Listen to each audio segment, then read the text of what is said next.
Se llena la vasija y se vacía esa turbina y se fabrica energía eléctrica, y el embalse de abajo, del embalse de abajo se sube el agua al de arriba cuando por la noche los campos solares de día los campos solares y de noche los campos eólicos generan una energía que no se consume, ¿no? Pero esa idea, ese concepto de que todavía estemos dispuestos a destruir una parte importante de nuestro patrimonio y de nuestra geografía por un tema en este caso ya no es el bien común, en este caso es alguien que está buscando rentabilidad, ¿no?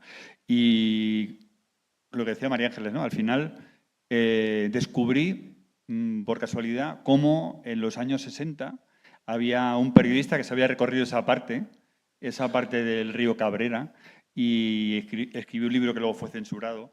Y el libro se titulaba donde las urdes se llaman Cabrera. O sea, el periodista descubrió que en la España de 1960 todavía había territorios de España que vivían en unas condiciones y una situación muy parecida a esas urdes que había descrito Buñuel en su película de los años 20, y que ese atraso aún se mantenía en esos territorios, ¿no? Un libro que descubrí de casualidad, un libro maravilloso, pero lo que me indignó es eso, ¿no? Hasta qué punto estamos dispuestos a seguir destruyendo uno tras otro lo poco o lo mucho, los pocos ríos que todavía nos quedan salvajes, libres y limpios, ¿no?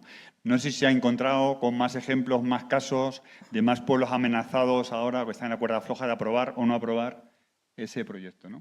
En este caso... Vizcarrués, sí. en Vizcarrués, que el proyecto en Vizcarrués iba a negar parte del término municipal, bueno, parte del término municipal, pero bastantes casas de Eres, y llevaban, o sea, en un pantano lleva 30 años de proyecto, y el año pasado, si no recuerdo mal, o hace 2 años, de momento el Tribunal Supremo ha dicho que no se va a construir.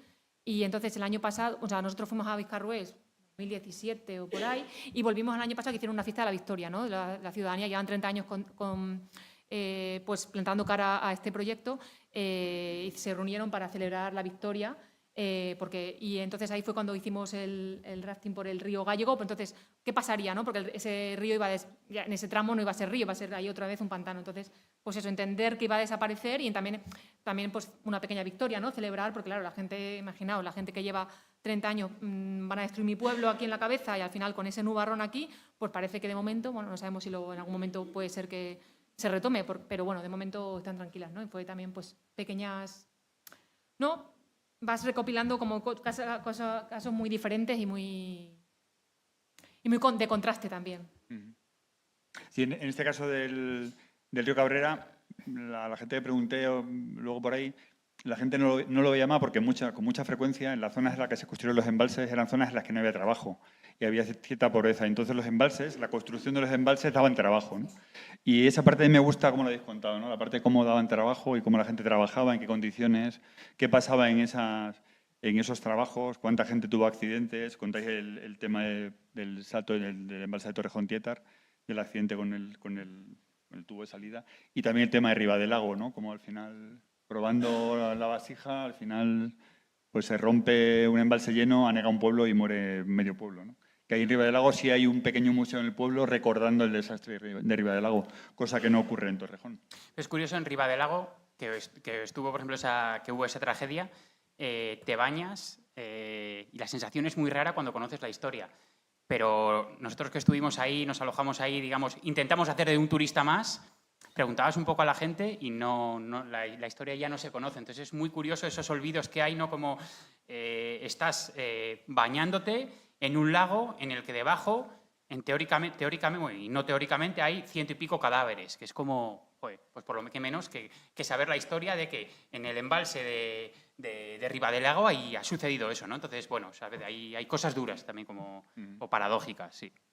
Os decía antes que el libro me ha sabido a poco, me hubiera gustado que fuera más gordo. Yo sé que al final los editores meten la tijera, ¿no?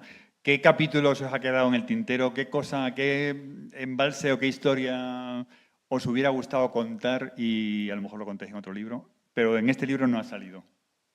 No, o sea, la verdad, creo que está por aquí Víctor de Pepitas, de la editorial. Son todo palabras de agradecimiento.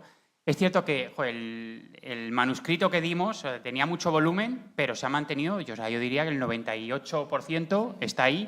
Es cierto que yo creo que hubo dudas de si dividirlo en 2 volúmenes, no, porque claro, al final un libro de estas características, si lo quieres más gordo, pues a la gente ya asusta así, imaginaros un libro más gordo, ¿no? Entonces, pero en ese sentido estamos muy contentos porque está reflejado todo lo que queríamos. Sí que es cierto que, por ejemplo, o sea, creemos que de muchos de los capítulos, si no de casi todos, se podría sacar un libro. De esto de la Isabela que decíamos, o sea, es que nos parece tan brutal. La periodista Teresa Viejo, os sonará su nombre en televisión, radio y demás, sacó en su día una novela, en este caso ficción, lo nuestro es no ficción, y hubo una serie de televisión española ambientada en esa novela que se ceñía exclusivamente a la época en la que la Isabela fue balneario, porque la otra parte no se conocía. O sea, y es que la otra parte da, o sea, no para una telenovela, da para varias. Entonces, luego también había una historia muy, muy potente en el embalse del Ebro.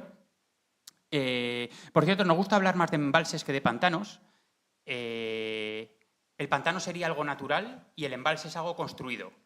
Lo que pasa que ahí hubo también durante el franquismo un poco la apropiación de la palabra pantano para confundir los términos, ¿vale? A veces nosotros sí que lo utilizamos como sinónimo, pero preferimos la terminología de embalse. Y decía que en el embalse del Ebro hay un historión, otro más. Ese embalse lo construyeron presos republicanos. Sabéis que en época franquista, bueno, pues a todas aquellas personas que Franco no consideraba, digamos, potables, por decirlo de una manera coloquial, los enviaba a campos de trabajo forzados. Varios de ellos les tocó construcción de embalses. Uno de los presos republicanos que estuvo en el embalse del Ebro se enamoró de la hija de un falangista. Del pueblo de... Ahí, bueno, también es pues eso, otra telenovela, ¿no? Que daría también para... Tenemos aquí a Jesús Navamuel, que ha escrito un libro exclusivamente sobre esa historia, o sea, y daría mucho más todavía, porque la mujer se llama Amparo y es una mujer espectacular. A nosotros nos recibió con 96, 97 años en su casa, era plena pandemia, sin ningún tipo de problemas, o sea, una mujer espectacular, una cabeza brillante y son ese tipo de historias que al final agradeces, ¿no? Que también es esto un trabajo muy agradecido, es el aprendizaje, el conocer historias. Yo creo que el periodismo, o en este caso la escritura de este libro, lo que te permite es, y esto creo que ninguna otra profesión lo permite, el vivir otras vidas. O sea, no sé si habrá otra profesión en ese sentido que te ofrezca ese lujo. Luego puede ser todo lo precaria que quieras, pero el lujo de poder vivir otras vidas en una sola vida a mí me parece precioso. Y luego sí que hay historias que, o sea, hemos contado un poco lo que de inicio cuando empezamos, porque como, o sea, llevamos muchos años trabajando de agua, entonces teníamos más o menos claro, aunque luego han surgido historias que queríamos contar, pero claro, se han quedado muchas fuera porque es que es inabarcable, o sea, es que no... Entonces, pues sí que nuestra idea es seguir tirando del hilo y seguir, pues, no sabemos si en otro libro o cómo, o en artículos, pues sabemos, la gente nos dice, ¿no habías escrito sobre este? Pues no, porque es que no podemos escribir de todo, o sea, es que ya han sido bastante desvelos como para asumir más, pero está claro que hay otras muchas cosas que nos hemos dejado fuera. O sea, yo creo que el libro sí que hace un recorrido, un panorámica general y da idea, pero evidentemente faltan detalles de otros territorios pues que es inabordable. Pero bueno, sí que quedas ganas, ¿no? Porque cuando te dicen, ¿y conocéis el caso de no sé qué? Sí, lo conocemos, pero no hemos ido porque es que pues damos para lo que damos. Bueno, yo no me cansaría de preguntar, me gustaría que preguntarais vosotros. ¿Qué le preguntaréis vosotros?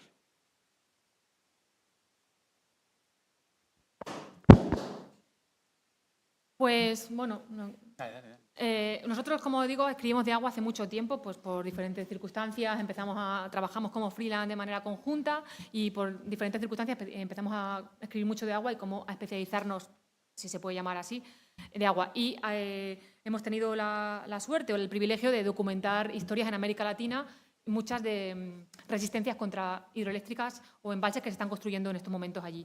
Entonces hubo un momento en el que dijimos, jolín, si España es uno de los países que tiene más embalses, ¿no? del mundo, tanto por número como por per cápita, ¿no? por número de ciudadanía.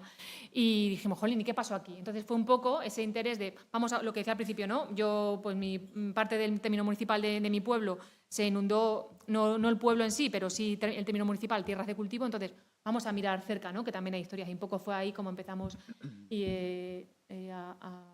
a decir, vamos a acercarnos a lo que tenemos más cerca. Y luego también yo creo que como periodistas también tenemos una mirada muy compartida y que nos gusta disfrutar de esos caminos secundarios, entendiendo por camino secundario, al final, no sé si tenéis la impresión de que los medios de comunicación casi siempre nos hablan de los mismos temas. Entonces, cuando empezamos a indagar sobre esto, dijimos, joder, aquí hay un montón de historias no contadas y hay mucha opacidad sobre el tema. O sea, el mero hecho de que no se sepa exactamente cuántas personas y cuántos pueblos han sido inundados, el dato más fiable es el que da Ecologistas en Acción, que es como 500.000 de municipios, unos 500 municipios inundados, y se estima que unas 50.000 personas. Pero claro, es que son cifras muy seguramente a la baja y, bueno, habría que ver. Entonces, ahí donde hay tinieblas o penumbra, nos interesa mucho ir y por eso es fue una de nuestras motivaciones que vimos que ahí había historias que contar.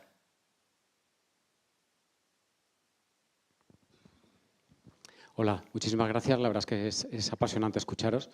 Yo hay una cosa que quería resaltar también, que es que casualmente pues, me estoy dando cuenta que lo que tengo en la mano probablemente es la única manera en que mis hijos y mis nietos conozcan la historia de sus abuelos, bisabuelos y tatarabuelos, que es una cosa curiosa porque, claro, habéis tenido más la oportunidad de hablar con alguno de ellos de lo que nosotros mismos o mi mujer, sus descendientes, han tenido, ¿no? Entonces, me parece que es una pieza de historia que es súper importante. O sea que enhorabuena. Y oyendo distintas historias también me parece apasionante. La pregunta era un poco, yo creo que casi la habéis contestado, pero quería asegurarme.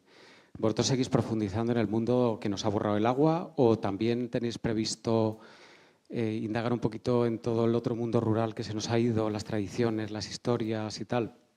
Porque hemos perdido tanto, no solo por el agua. Hemos perdido tanto en España que es una pena que todo eso no vaya quedando también de alguna manera, ¿no? La cuestión de la memoria es una temática que nos atraviesa y que creo que seguiremos indagando en ella, con agua, sin agua. Es decir, la cuestión de la memoria creo que está ahí y que tendemos al olvido como sociedad y que eso es peligroso y que hay profesiones como la de sociólogos, como la de periodistas, historiadores, que precisamente creo que nuestra obligación, o sea, lo hablo como obligación, que si no contamos esas cosas, ¿quién lo va a contar? Entonces, y un país sin memoria, ¿qué país nos queda? ¿No? Entonces, nuestra idea es seguir por ahí, veremos a ver.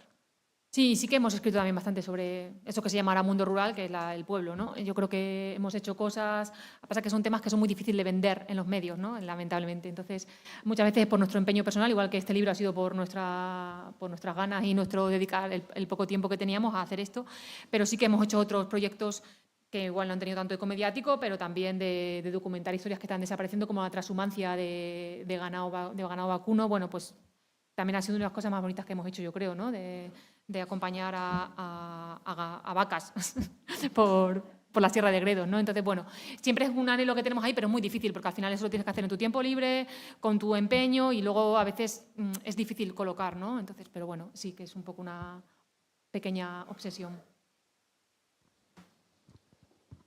Hola, soy del área de agua de Ecologistas en Acción. Te conocemos, te conocemos.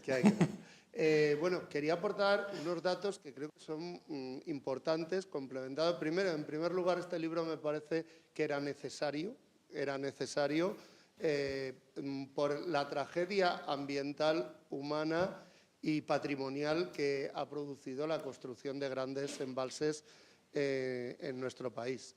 En primer lugar, un embalse es de las infraestructuras que más impacto puede producir, porque todo lo que queda dentro desaparece para siempre.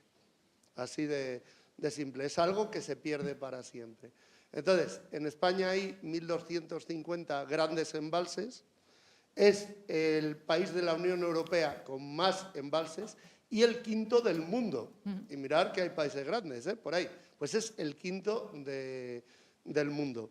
El dato que teníamos nosotros son unos 500 pueblos que están bajo las aguas de los embalses en un país que hay 8.500 municipios. No os creáis que es infinito. O sea, un porcentaje de los pueblos de este país están debajo del agua. Un porcentaje importante. Y luego, otro elemento. El dato que damos de 50.000 personas que perdieron su casa, esos datos los hemos sacado del ministerio, etcétera, etcétera. Pero en realidad la gente expulsada es mucho mayor. ¿Por qué? Porque cuando se decía que se iba a construir un embalse, y si aquí hay descendientes de personas que fueron expulsadas de allí, ¿qué ocurre? Cuando se dice que se va a hacer un embalse hasta que el embalse está construido, pueden pasar 10 años, 12 años. Entonces, mucha gente veía que ya no había futuro. Entonces, y además no se invertía ni un duro en infraestructuras. Entonces, mucha gente se iba yendo. si va yendo a las ciudades. Y entonces los 50.000 son los que al final se les empuja, vamos a decirlo de una manera suave. Entonces, aquí probablemente nosotros estimamos que pueden ser 150.000 personas o incluso más. Luego, esto que suena como tremendo, dicen, bueno, era la época de Franco. No es verdad. Está lo de Riaño, en los años 80. Pero es que está Itoiz, en Navarra, en los años 90. Está Rial a finales de los años 90. Y, ojo, y ahora mismo todavía tenemos embalses que estamos combatiendo para que no se construyan. Un dato, además, que creo que es importante para que veáis lo crudo que es el tema. ¿Sabéis qué se hace con los cementerios?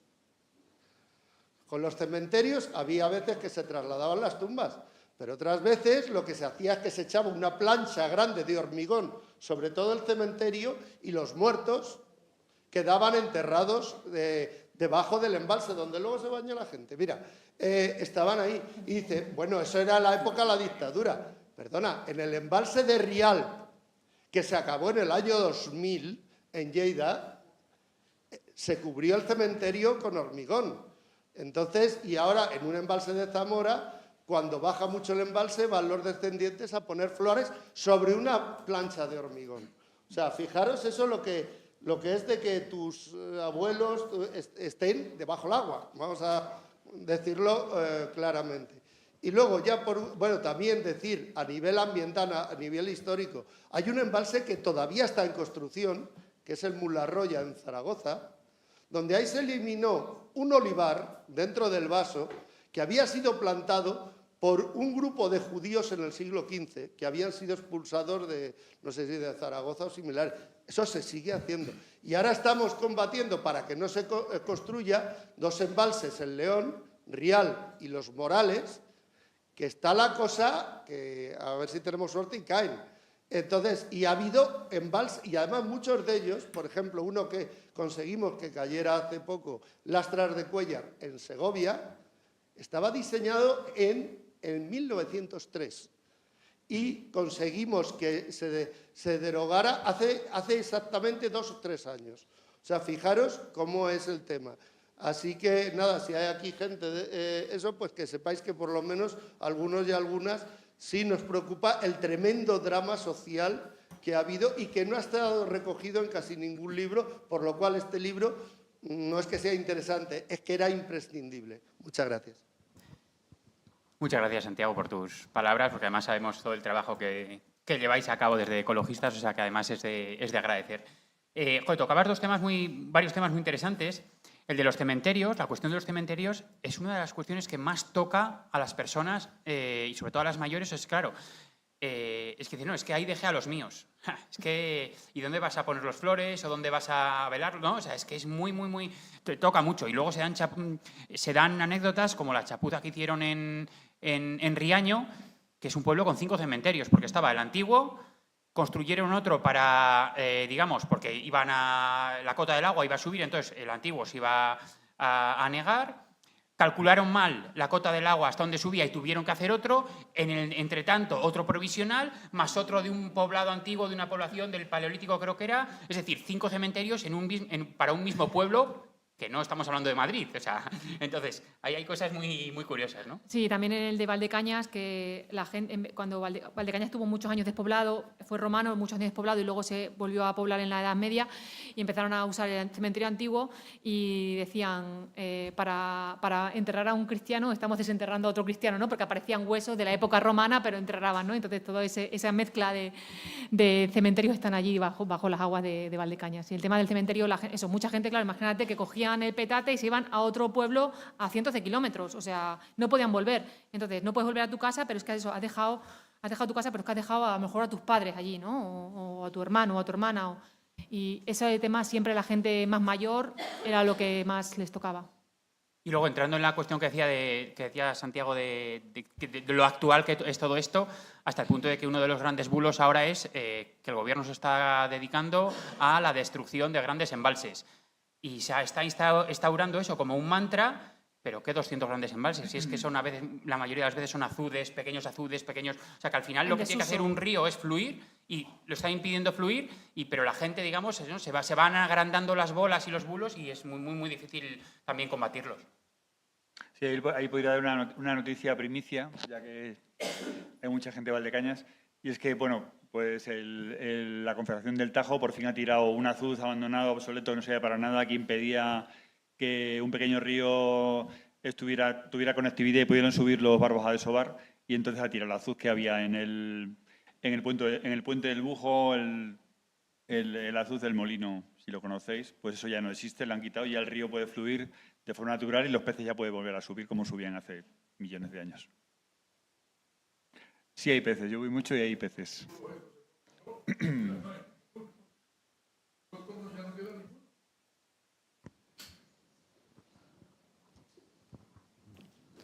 Hola, buenas tardes. Bueno, pues muchísimas gracias. Yo hablé con vosotros hace un tiempo y todavía tenéis bastantes dudas del proyecto. Entonces, quería preguntaros si después de que habláramos de la Isabela, que la habéis nombrado, ¿no? Que si habéis encontrado alguna documentación más de la que teníamos en ese momento, de la que yo conocía, y si lo habéis visitado, supongo que sí, porque habéis ido visitando todos los sitios. Hablando de que la gente ha perdido la memoria, a mí me choca cuando fui a visitar la Isabela, porque la había conocido y había hecho una investigación histórica. Me pareció curioso, nos perdimos un montón de veces. O sea, es que no había ni una sola indicación. Eran caminos de tierra, polvorientos, nos volvimos a meter, o sea, cogimos un coche, mi pareja y yo, y en el ayuntamiento, preguntamos en el ayuntamiento porque no había ninguna indicación, no sabían nada, no tenían documentación, no sé si vosotros después encontrasteis algo que os dirigía allí. Y bueno, me choca eso, que nadie allí lo conociera. Nos perdimos, yo no sé la cantidad de veces para encontrar a la gente. No sé si hay gente de por aquí que sea de allí, pero merece la pena. No sé si ahora está más señalizado porque yo hablo igual de hace 10 años o así, o 8 años. Hay unas ruinas que son espectaculares porque eso era una casa efectivamente regia y entonces se ven todos los pilares y cuando hay sequía. Y yo creo que ahora se ve casi todos los años. Yo creo que cuando Teresa Viejo lo puso la primera vez, que colgaron las imágenes, era esporádico, pero ahora se ven prácticamente, yo creo, todos los años. Y es espectacular verlo, pero en el pueblo prácticamente nadie lo conocía. Yo tuve que preguntar muchísimas veces y nos perdimos un montón de veces. Entonces invito a que la gente vaya a conocerlo si sigue estando así. La última noticia que tenemos es que sigue estando así, es un camino de tierra, sin señalizar, absolutamente nada. Nosotros nos costó llegar, o sea, nos perdíamos. Otro de los regalos de este libro es haber conocido a María Jesús Moya. En su día fue guía de Sacedón. Por una cuestión de salud perdió la visión, ahora es invidente. Siendo invidente es la persona que mejor enseña Sacedón y es una de las personas que más documentación ha recopilado sobre todo también de la época del balneario, no tanto de la época luego cuando fue sanatorio y demás, pero es otra de esas mujeres espectaculares, de una ya cronista oficial de Sacedón, que se sabe al dedillo su pueblo, ha pasado horas y horas estudiándolo. Y es un poco también la que nos acompañó en ese sentido, la que nos mostró por dónde se va, por dónde no se va, porque como dices, es que, o sea, sigue sin un triste cartel aquello.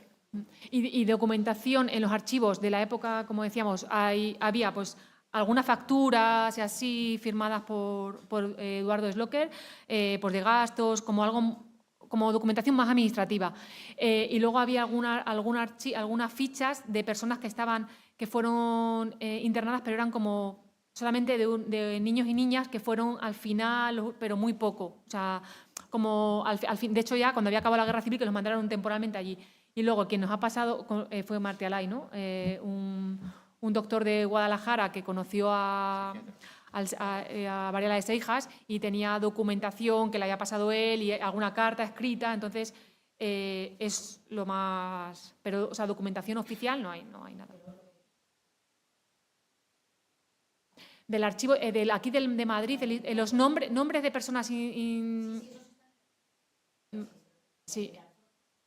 Sí, en el de Guadalajara había alguna factura. Sobre todo facturas en el de Guadalajara, sí. Facturas y cosas anecdóticas, facturas. Sí, listados y demás, sí. Sí.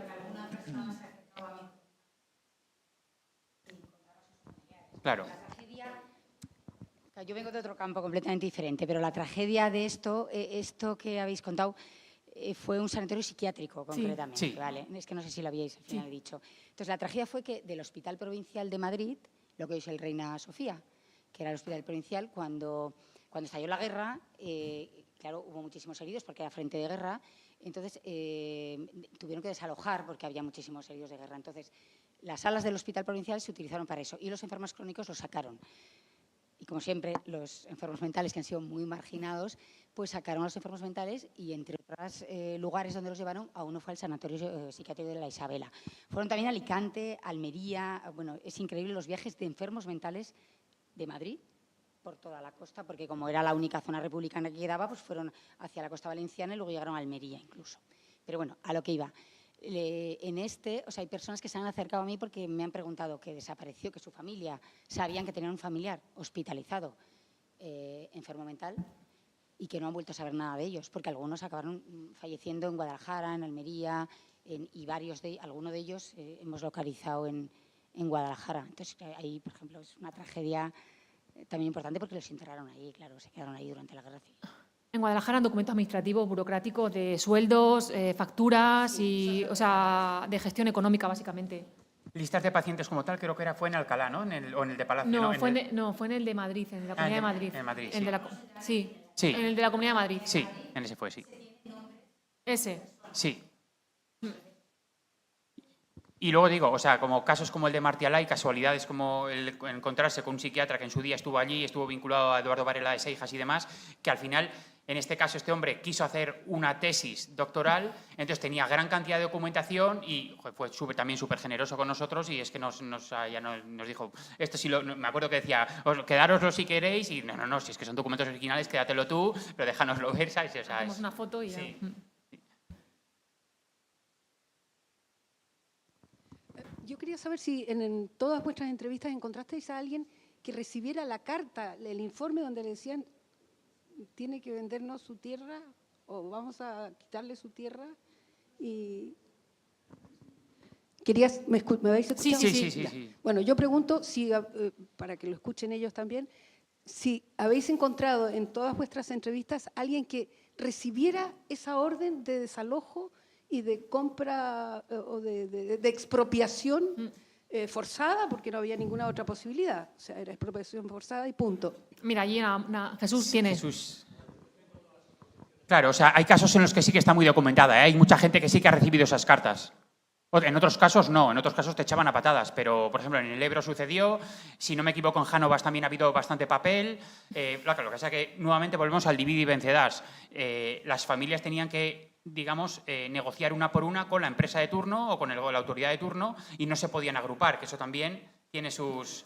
¿no? Entonces, y otros casos en los que ni papel ni nada, directamente una patada en el trasero y ya está. No había un plan como, por ejemplo, voy a destruir este pueblo, pero voy a construir un poco más allá un pueblín donde vais a poder instalaros. Eso no existió. Sí. Mira, eso es muy... Bueno, cuéntalo. Sí. No, bueno, dale. No, eso es muy curioso porque, tenemos casos como el de Riaño, que construyeron en el pueblo, que está, no sé si está 20 metros más arriba y ya, con lo que eso implica también de contradicciones, lo que era un pueblo, digamos, agrario y a lo que se dedicaba, a lo que es ahora un pueblo turístico. Y luego está los llamados pueblos blancos, pueblos de colonización. Si no me equivoco mal, durante la época franquista el dato son 300 pueblos de colonización, de los cuales, ese es el dato que se da como aproximado, ¿vale? Nosotros en nuestra investigación hemos sacado que en torno a 50 fueron construidos expresamente por personas expulsadas por la construcción de embalses. Los pueblos blancos son esos pueblos que veis por la carretera, por ejemplo, cuando se baja a Extremadura, también hay en Castilla y León unos cuantos, que son todos iguales, tú te sientas, entras en uno y parece que estás en todos igual. Hay como 2 o 3 modelos, todos construidos, parece como un molde. 2 alturas, 3 alturas, una calle recta, la iglesia en el centro, la torre en lo alto. Entonces, eso, digamos que sí que se construyeron pueblos con todo lo que ello conlleva también de creación de nueva identidad, toda una serie de...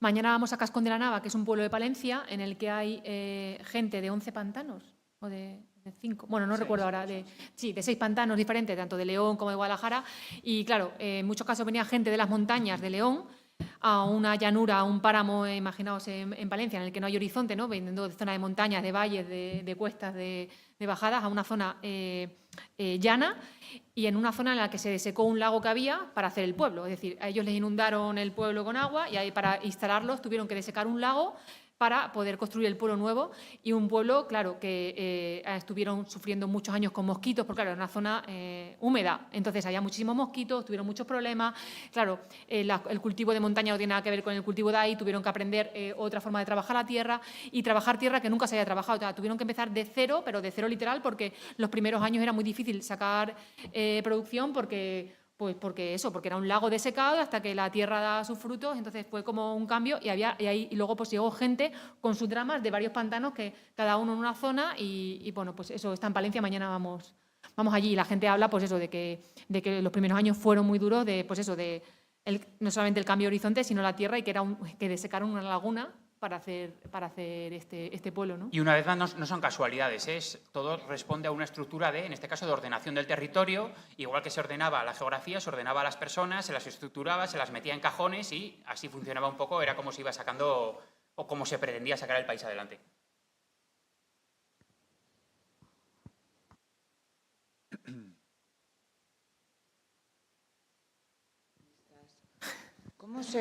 ¿Cómo se puede mantener un proyecto desde 1903 y que todavía eso se piense que es factible? O sea, es absurdo. Vamos a ver, porque la Administración Hidráulica Española ha tenido una inercia continua a lo largo de todo el siglo XX. O sea, para que nos hagamos una idea, este era de 1903, pero cuando la mayoría de los pantanos, yo prefiero llamarles pantanos por el tema de Franco y todo eso, ¿sabéis? Que era entonces, pero por una razón, porque en tiempos de la República se encargó un Plan Nacional de Obras Hidráulicas que se elaboró, creo que en 3 meses, y que en realidad era de instalación de varios miles de embalses en todo el país. ¿Qué es lo que hicieron? Donde había lo que llamaban una cerrada, un estrechamiento, pared.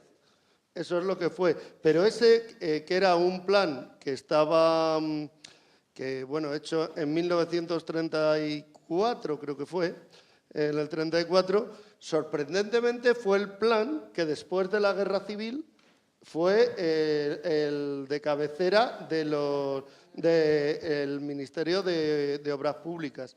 Y, sorprendentemente, cuando entra la democracia, también, porque durante la democracia se construyen muchos embalses en nuestro país, no os creáis, y alguno de los que todavía está previsto viene de esa época. Es un absurdo porque un embalse, además hay 2 cosas. Primero, un embalse un embalse es un instrumento, entonces tiene que servir para algo.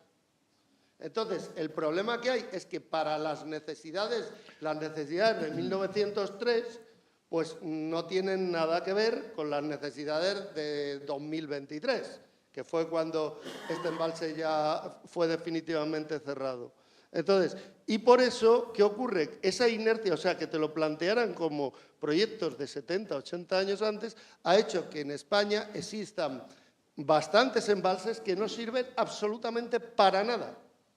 Pero para nada es que no dan agua ni para regar una maceta. O sea, que es que no dan electricidad, no sirven para nada. Eso sí, ha supuesto un dolor tremendo, un coste ambiental tremendo y ha supuesto un coste económico tremendo.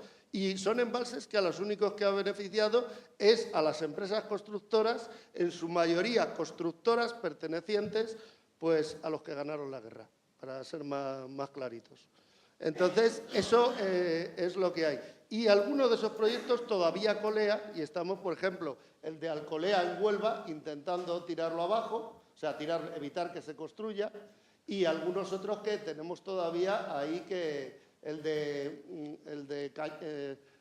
uno en Jaén que se llama Puerta de la Cerrada o Cerrada de la Puerta, no recuerdo muy bien, ese está en el plan hidrológico del Guadalquivir, y con 280 hectómetros cúbicos que pretende. O sea, está previsto construirlo. Y estamos, pues, luchando contra ello desde Ecologistas de Nación, pues, en los últimos 25 años.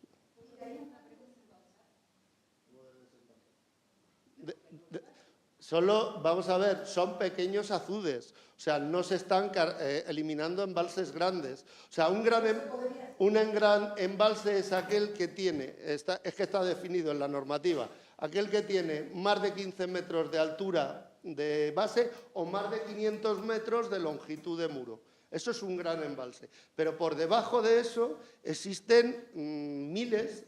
Se estima que hay del orden de un obstáculo por kilómetro de río en nuestro país. O sea, y esos se están quitando, pues los chiquititos, esos sí se están quitando, pero vamos, si hay uno por kilómetro, pues tenemos para 2 o 3 siglos. O sea, para eliminarlos. ¿Puedo hacerte una pregunta? Sí, pero, bueno.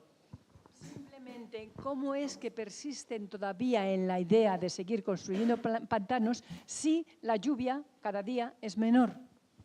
Vamos a ver, según un cálculo que hemos hecho en Ecologistas, no sé, vamos, según un cálculo que hemos hecho en Ecologistas en Acción, la lluvia más o menos es la misma en España, porque si no habría un desequilibrio. El problema es que la subida de las temperaturas hace que se evapore antes. Entonces, ¿qué es lo que ocurre? Que se ha reducido lo que llamamos caudales en régimen natural, que es el agua que de manera natural corre por un río, se ha reducido en los últimos 30 años del orden de un 18 o un 20%. O sea, cada vez hay menos agua.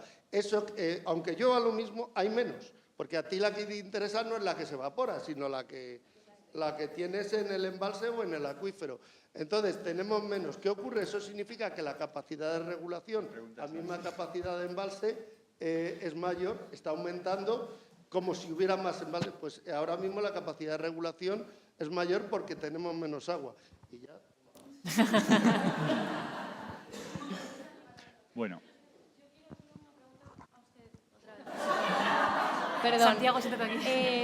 Santiago, si quieres venir aquí, sin problema. No, igual vosotros me la podéis contestar también, pero es una curiosidad. ¿Las confederaciones se están planteando qué pasará cuando los embalses se colmaten? Ah, bueno. Más que colmaten. Sí, no, bueno, yo iba a decir que al final, primero, estas infraestructuras tienen una caducidad, que también todo eso... De la concesión y la concesión. Y luego, tanto de la concesión como de los materiales. Claro. Y lo de la concesión es curioso porque tiene una caducidad que viene de una ley y demás, y cuando se cumple esa caducidad, ¿qué pasa? Que no pasa nada. Entonces, mientras no pase nada, la empresa que tiene la concesión se queda con ella porque como nadie ha dicho nada, ahí sigue, ¿no? Entonces, y luego está el tema también que decía Santiago, claro, de que al final ahora, o sea, más o menos, digamos, la lluvia es la misma, pero a veces también la demanda sigue aumentando. Cada vez más regadíos, cada vez más intensivos, cada vez más industria, la industria también necesita agua. Bueno, entonces, por mucho que tengamos, aunque tuviéramos el mismo agua, quizá también somos más cada vez, entonces empieza a escasear todo eso.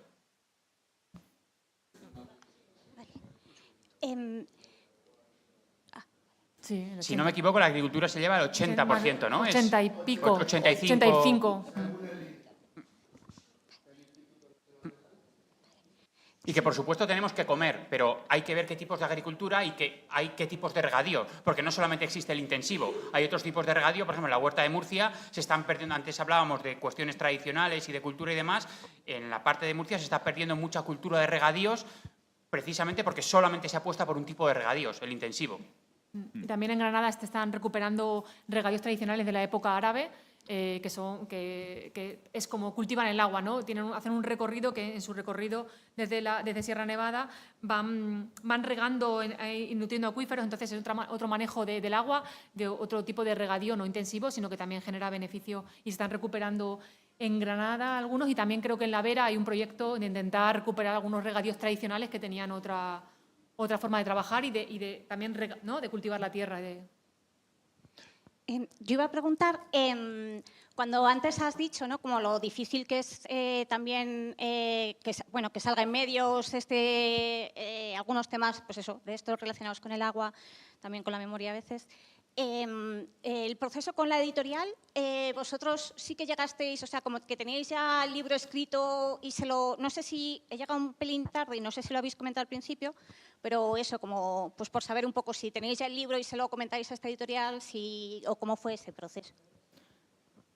Bueno, pues porque la editorial Pepitas tiene un premio literario, bueno, lo puede contar Víctor, pero la editorial es de Logroño y tiene un premio literario con el Café Bretón, que es un café de Logroño, y unas bodegas Olarra, y es uno de los pocos premios literarios para literatura, yo creo, de no ficción, que eso, bueno, Víctor conoce más. Entonces, pues ganamos el premio el año pasado. Entonces, el ganar el premio es, presentamos nuestro proyecto, en el que ya llevamos trabajando años, como hemos dicho, y habíamos escrito algunas cosas ya, entonces presentamos un poco el esquema de lo que queríamos hacer y algunas páginas escritas, y ganamos ese premio que implicaba la editorial, o sea, que nos vino dado, o sea, que estuvo guay.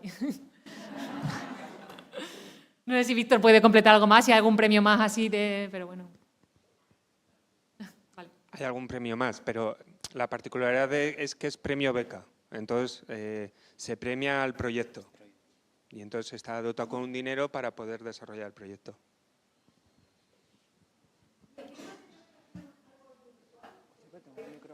Nosotros somos de escribir, pero bueno, Jaime hacemos texto y fotos, y por ejemplo con vídeos no nos metemos y tampoco queremos ser hombres y mujeres orquesta, entonces ahí nos quedamos llenos. Sí, por ejemplo, o sea, es que en la mayoría de los embalses hay registros, pues en este Valdecañas que hacíamos unas fotos aéreas, en el embalse del Ebro lo mismo, o sea, en la mayoría sí que hay registros, pero eso, o sea, o están en carpetas, no están digitalizados, no te los ceden, no, o sea, al final es muy, muy complejo. En el nodo, efectivamente, sí, o sea, para ver las inauguraciones de Franco hay que ver el nodo, por ejemplo. ¿Alguna pregunta más? O ya? ¿Que nos contéis algo de la foto de la portada? Pues no es nuestra, así que... Pues que la foto de la portada es de Cristina de Midel, que pues la verdad que estamos muy honrados de poder tenerla como imagen de la tapa. Cristina de Midel es una fotógrafa, Premio Nacional de Fotografía en 2017, si no me equivoco, y es la directora de la agencia Magnum, que para quien venga del mundillo es una de las mayores agencias, la más prestigiosa, la mejor agencia de fotos del mundo, y es la directora. Ella es española, pero vive en Sao Paulo, si no me equivoco, o en Río, ya no me acuerdo. Y bueno, esta ha sido cosa de la editorial, que en su búsqueda nos propusieron si nos gustaba y claro, pues es preciosa, o sea, cómo no nos va a gustar. Está ubicada, eso sí, en la frontera entre México y Estados Unidos, forma parte de un proyecto que tiene esta fotógrafa, pero aún así, aunque no sea un embalse español, digamos, creemos que refleja a la perfección lo que contiene el libro. O sea, una mujer mirando el agua, o sea, nos parece brutal. Una pregunta corta. Me gustaría saber qué pasa con esos pantanos que yo los he visto vacíos absolutamente de agua y con las tierras cuarteadas, camino de Asturias, que ahora mismo no sé cómo se llama. Hará 3 o 4 años que yo he pasado desde Madrid a Asturias. Ricovallo, ¿no? Barrio de Luna. Barrio de Luna, esos sí. pantanos, ¿qué previsión hay? Si no cae agua, si no se colecciona el agua, ¿qué sucede? ¿Qué sucede con ese espacio? No tengo ni idea. O sea, bueno, ahí está primero una evidencia, no por tener más embalses vamos a tener más aguas, porque seguir construyendo embalses si no hay agua nos da lo mismo, por lo tanto no es una cuestión del número de embalses. Y segundo, que a veces, muchas de las veces los embalses están vacíos porque generan unos intereses económicos que conviene turbinar a veces sí, a veces no. Entonces, digamos, los embalses suelen tener 3 usos: regadío, abastecimiento y la cuestión hidroeléctrica. Y regulación. La cuestión hidroeléctrica suele ser la que impera y la que domina para decir cuándo se turbina y cuándo no, y muchas de las empresas a veces, incluso aunque hay un porcentaje que tienen que guardar, en teoría el abastecimiento humano es prioritario, hay veces que no se ha respetado. Fue, por ejemplo, en el verano del 21, hubo pueblos que no tenían agua para sacar del embalse, para beber, y sin embargo la empresa estaba turbinando.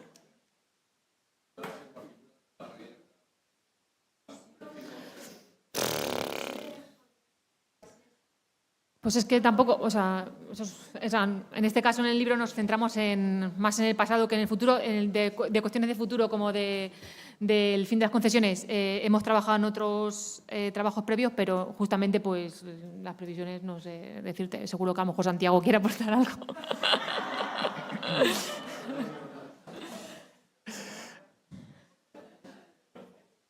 Pues si queréis, no tenéis más preguntas, lo dejamos y supongo que alguno querrá algún libro con la firma.